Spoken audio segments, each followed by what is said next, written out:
Marković, odluka. Znao je da će ovaj dan doći, tačno ga je predvideo i nije ga iznenadio, ali mu se odjednom činilo da nije učinio sve što je mogao da ga odloži. Iako je odluku donio davno i živeo u miru s njom, sve do danas ponašao se kao da ona nema veze s njim, kao da je neko drugi na tom školju i kao da će sutra sve biti isto kao danas. Zapravo i bit će. Probudit će ga časovnik navijen da zvoni u cik zore. Požurit će da isključi agregat i da se vrati u postelju dok je još toplo.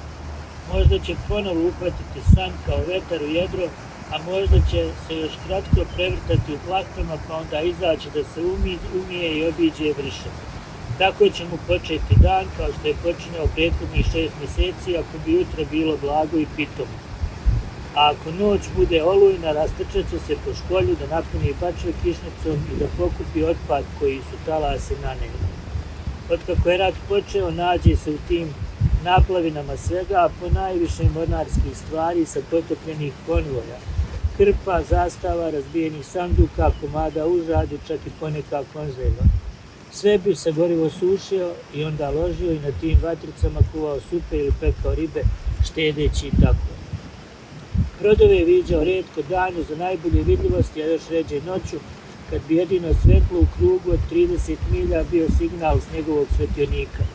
Rat je besneo iza horizonta, ali on ništa nije znao o ishodima bitaka, o pobjedama i porazima. Radio nije palio i uopšte osim za signalno svetlo ni za šta više nije trošio struji. Nije znao koliko će sve trajati, ni kada će i hoće li s kopna stići nove zalihe. Sa hranom je stajao dobro, zahvaljujući vršama i plimi. Kišnica se prokuvana s travama mogla piti kao čaj. Ni u čemu nije oskudevao, zahvaljujući štedljivosti, osim u nafti koje je u posljednjoj usporedbi bilo najviše.